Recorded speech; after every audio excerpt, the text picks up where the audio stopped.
Okay, if we're gonna make this a series, I wanted to find the scariest conspiracy theory on this iceberg. Skinwalker's Ranch takes the fucking cake. This place is honestly so much more insane than Area 51. I'm using my 3-minute limit to really explain this entire situation to you guys. So this ranch sprawls over 500 acres across northeastern Utah. This is a satellite image to kind of show you guys how huge this ranch is. So the ranch caught media attention in the mid-1990s when the Sherman family purchased the ranch in 1994. And began sharing mind-blowing stories with the world. This place literally had the news in a chokehold. People thought there was a Bermuda Triangle in Utah, even the tea of aliens being highly involved in this area. So once the couple moved into the ranch and got settled in, Terry and Gwen Sherman were coming home one night and they were startled by the sight of a freakishly huge wolf or coyote. The animal started stalking towards their livestock, which Terry ended up taking out his gun, as rightfully so, and shooting the animal.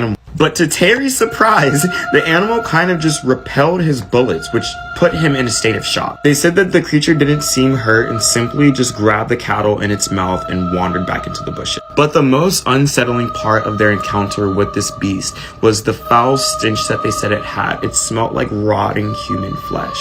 In the weeks and months to follow, Terry and Gwen, along with other visitors to the ranch, began seeing unidentifiable beasts moving throughout the woods. They would let out roars. They would also see strange flashes of lights in the woods, as well as large orange circles and blue spheres floating around in the sky. But the most disturbing thing that took place on this ranch was that the animals were dying in the most grotesque ways you could even imagine. Some of the dogs that they had and kept were found incinerated. Yes, incinerated on the property. Cows were found dismembered or drained of all of their blood like this, or even cored out with a hollow body with no organs inside. As you probably already realized, the government got involved in this. And when the government and scientists got involved, they were baffled at how these animals had their internals or organs removed. They said that the wounds were made with such a surgical precision that it just had to rule out coyotes or animals. Which then brings us into aliens. I promise you, this one just never stops. So if you're not from America, Utah and Colorado is where a lot of supernatural activity happens.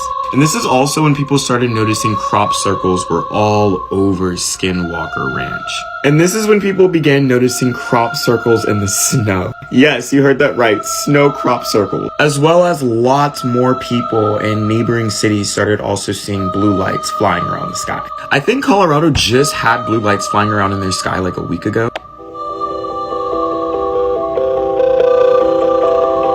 But anyways, back to the scientists. Whenever they would work on the ranch, they would realize that a lot of their equipment was being damaged or broken by God knows what. Part 2.